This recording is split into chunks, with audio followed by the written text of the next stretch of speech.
We're going to start with a poem which Uncle Den and Suzanne are going to help me with. I am the land. I waited silently in the womb, the water of the praying deep, while the Creator Spirit hovered overhead.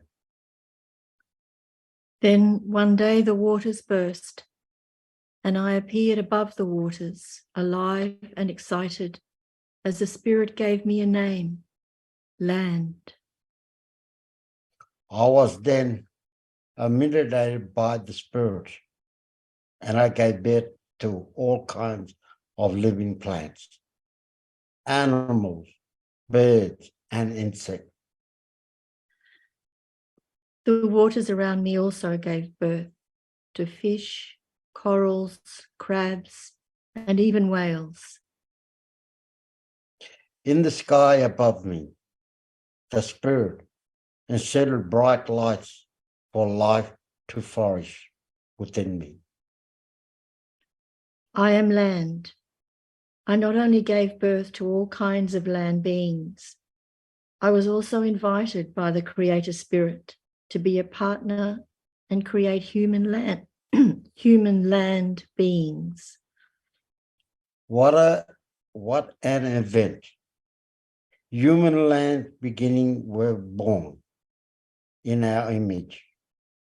Spirits and land united in living creatures called human beings. Yes, I am land, filled with the Spirit and very much alive, with all forms of life.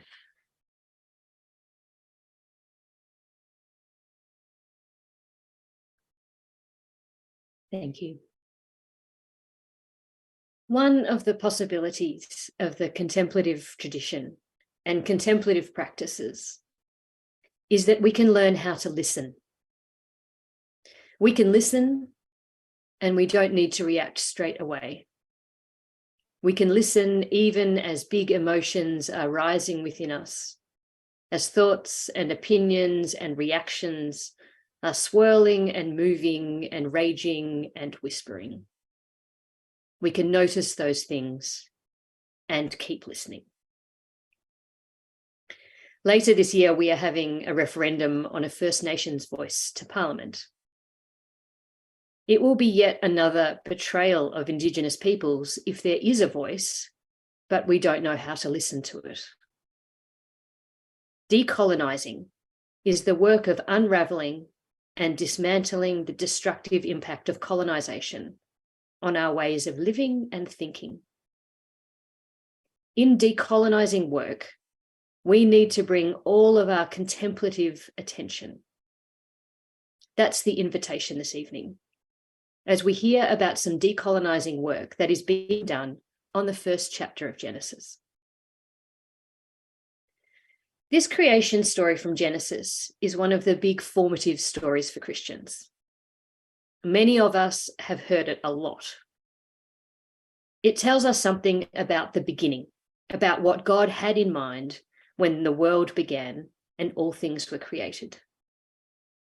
If we take it to heart, our understandings about this story affect our attitudes and behaviours towards land, God, creatures and plants, light and dark, and people. These are foundational beliefs, and they have big implications for how we act now in this time and place. Aunty Anne Pattel-Gray is a descendant of the Bidjara Kari people of Queensland, a First Nations biblical scholar and head of the School of Indigenous Studies at the University of Divinity, amongst other things. In recent times, she has been working with First Nations people and non-Indigenous folk on decolonising the biblical narrative. And she's begun publishing a series of books, theology books, under that title. This is the first volume. I don't know if you're going to be able to see that. The poem we just heard from Uncle Den and Suzanne, and the insights that I'm sharing here tonight, are largely taken from the first volume in this series. They are the fruit of people working together, looking through a decolonised lens and uncovering a theology that is born from the land and is embedded in the land. I'm keen to draw your attention to it because I find it very good news. I encourage you to read the book for yourselves to gain a fuller understanding, and I will do my best to represent their ideas accurately here. So, how have Aunty Anne, the Rainbow Spirit elders, and their collaborators approached this decolonising work?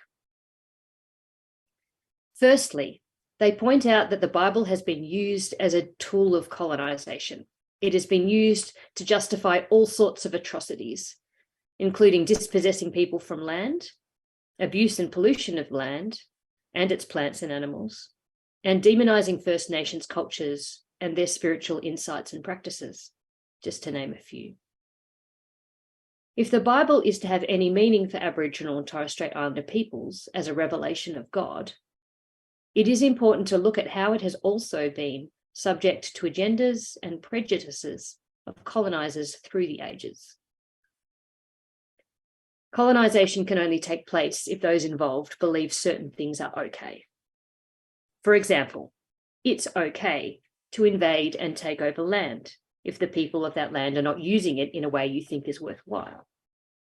It's okay to extract wealth from colonised land and not share it equally or remove it overseas. It's okay to impose one's own language, culture, and religion on other people and treat them as inferior.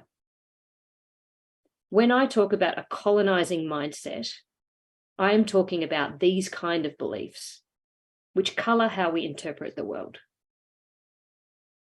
Decolonising the biblical narrative involves firstly looking at how the stories have been translated and whether the translator has been coming from a colonising mindset. Secondly, decolonising the biblical narrative involves looking at whether the people who wrote down the stories in our Bibles were coming from a colonising mindset themselves. The Israelite people in biblical times were both colonisers and colonised. We can read about how the Promised Land was inhabited by Canaanites before the Israelite people took it over, on the understanding that God had promised it to them. In our current understanding, we would call this colonisation. And Genesis was written by Israelites who were themselves invaded by Babylon and dispossessed. Thirdly, Aunty Anne and her collaborators identify hints of what they call an ancestral narrative in the Bible text. She defines an ancestral narrative as a story that existed before the influence of later colonisers and which has survived in some parts of the stories passed down to us today. In this first part of Genesis, we will see how these decolonising approaches change our familiar reading of the creation story. In the reading we heard tonight, which is Aunty Anne's translation, God began to transform the sky and the land. Usually in verse 1, the Hebrew word bara is translated as create. God began to create the heavens and the earth. The impression we get is that there was nothing, and then God created something out of nothing. Now, if you are a First Nations listener, what might you be reminded of when the story says that in the beginning, there was a place with nothing and nobody in it? Who else came to a place and declared it empty and uninhabited? The myth of Terra Nullius, the empty land, was used to justify colonisation of these lands, whose people sustain the oldest continuing culture in the world. So instead of translating the word bara as create, we look to verse 1, which tells us that the land was a formless mass. In light of this, Aunty Anne and her collaborators follow the lead of the Rainbow Spirit elders, who preferred to speak of how the wind of God hovered over the formless mass and transformed it. The land which was then revealed came alive with the abundance of life that the story goes on to describe. Before we go on, however, let's return to our traditional readings, which refer to God creating the heavens and the earth. Now, what image comes to mind when you hear the word heavens? Does this conjure up clouds, angels, lots of white and light, harps, up there somewhere with all the celestial beings? And yet the story here is really describing a canopy that separates the water below from the seas, from the water above, the rain. Today we call this canopy the sky. It's an everyday word, not a special super spiritual word. Some of us have a lot of cultural baggage that puts God up there somewhere a long way away, in a place that doesn't look like anything we can imagine. How do we relate to this God? How do we imagine this God relates to us? And what about the word earth?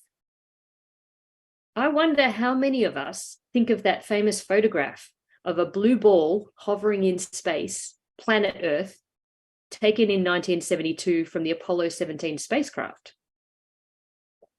But this image and understanding is very recent. The writers of the Genesis story were not thinking about a planet.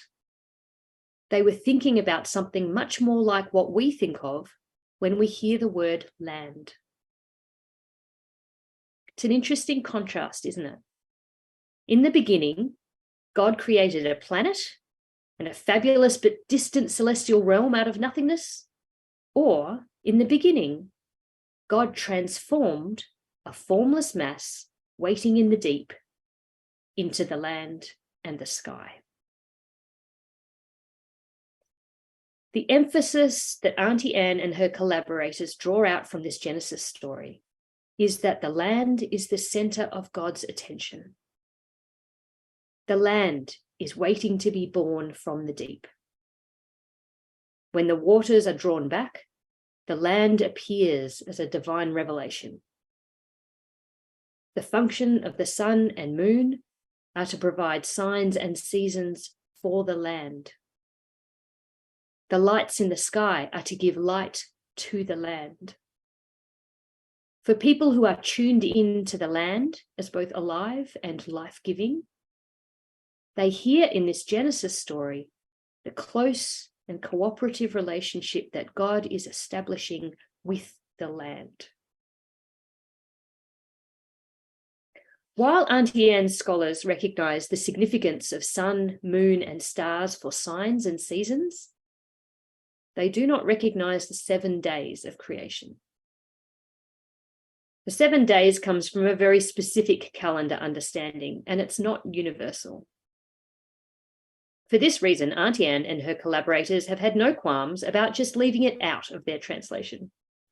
When I think of all the angst about the literal or metaphorical 7 days of creation, I find her approach here very refreshing.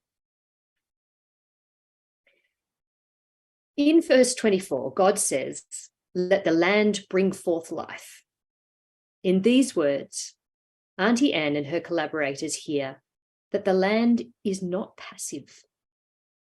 The land is Mother Earth, or better, Mother Land, or even co-creator land.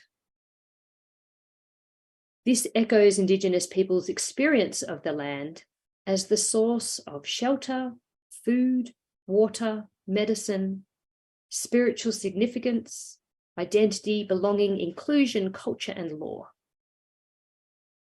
These echoes are part of what identifies this story as an ancestral narrative. Now we turn to verses 26 to 28, which detail the first biblical story about the creation of people. Aunty Anne and her collaborators single out these verses as the first place where there is an obvious and jarring addition to the ancestral narrative of the land coming to life. It sounds quite different from the story that surrounds it.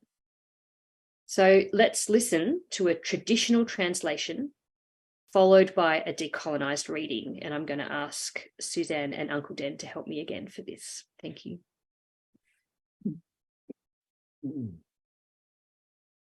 Then God said, "Let us make humankind in our image, according to our likeness, and let them have dominion over the fish of the sea, over the birds of the sky, over domestic animals, over the land, and over everything that creeps on the land."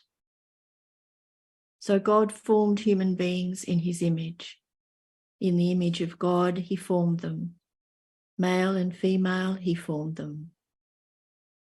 Then God blessed them, and God said to them, "Be fruitful and multiply and fill the land and subdue it, and have dominion over the fish of the sea and over the birds of the sky and over every living creature that creeps on the land." Then the wind, the Creator Spirit, said to the land, "You have brought forth many land beings. Let us now together make human beings in our image, male and female, and let their nature reflect both land and spirit. Let them be at peace with their kindness land beings, and let them custodians of the land." And it happened.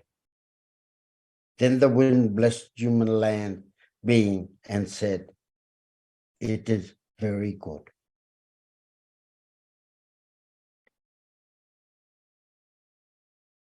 So firstly, God decides to make humankind in our image.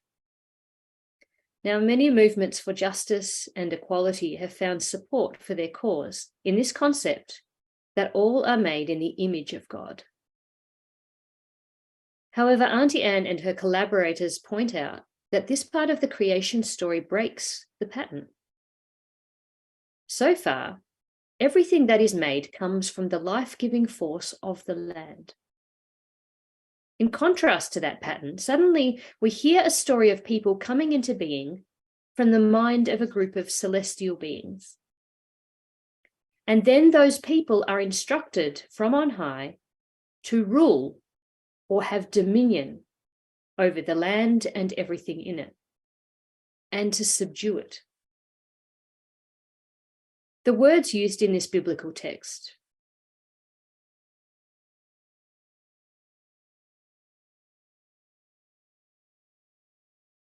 often translated as subdue, can also be translated as rape. So in this version of the creation story, people are made in the image of a tough colonial landlord who exerts violent control over his subjects. This is deeply problematic for First Nations people, who see land and its creatures as kin, not as property to be exploited, and who have experienced the brutality of colonists, who have used these verses to justify colonization and destructive control over land and people. This is not a God that First Nations people can easily relate to. The alternative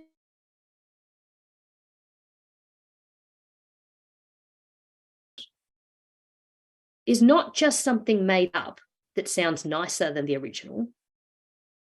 It is an effort to retrieve the image of God that is consistent with the rest of the story of Genesis 1. An image that looks a lot more like people made in the image of the land by the Creator Spirit, the wind of God. It is an image that aligns more closely with the story of the creation of people in Genesis 2. In Genesis 2, people are identified as ground beings who serve and preserve the land as custodians.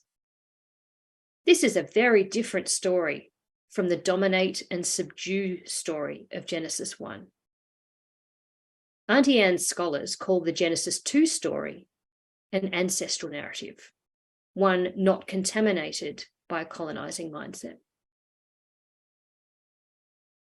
What difference might it have made if the Christians of Britain and Europe had been given an identity as human beings whose fundamental nature reflected both land and spirit, who were at peace with their kindred land beings, and whose responsibility it was to be custodians of the land?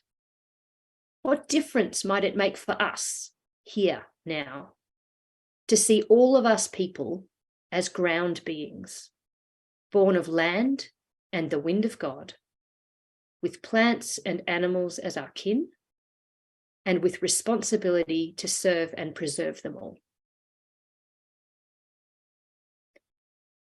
So let us finish with the poem we heard at the start, inspired by a decolonized reading of Genesis 1. Let us listen deeply with our ears and with our hearts. And let us listen with gratitude for our First Nations sisters and brothers who continue to open our eyes to the Creator Spirit alive in this land. I am land. I waited silently in the womb, the waters of the prime deep, while the Creator Spirit hover overhead. Then one day the waters burst, and I appeared above the waters, alive and excited, as the Spirit gave me a name, land. Then I was illuminated by the Spirit, and I gave birth to all kinds of living plants, animals, birds, and insects. The waters around me also gave birth to fish, corals, crabs, and even whales. In the sky above me, the Spirit set bright lights for life to flourish within me. I am land. I not only gave birth to all kinds of land beings, I was also invited by the Creator Spirit to be a partner and create human land beings. What an event! Human land beings were born in our image, spirit and land united in living creatures called human beings. Yes, I am land, filled with the Spirit and very much alive, with all forms of life.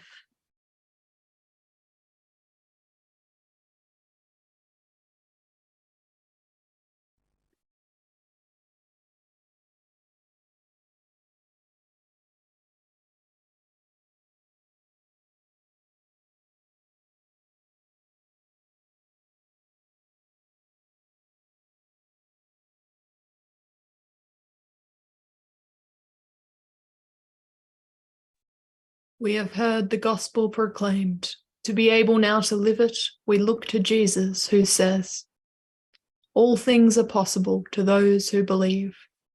We believe, Lord, help our unbelief. As we declare the common faith of the Church, let us sing our way onward into the life of Jesus, the life that lives and loves between the lines.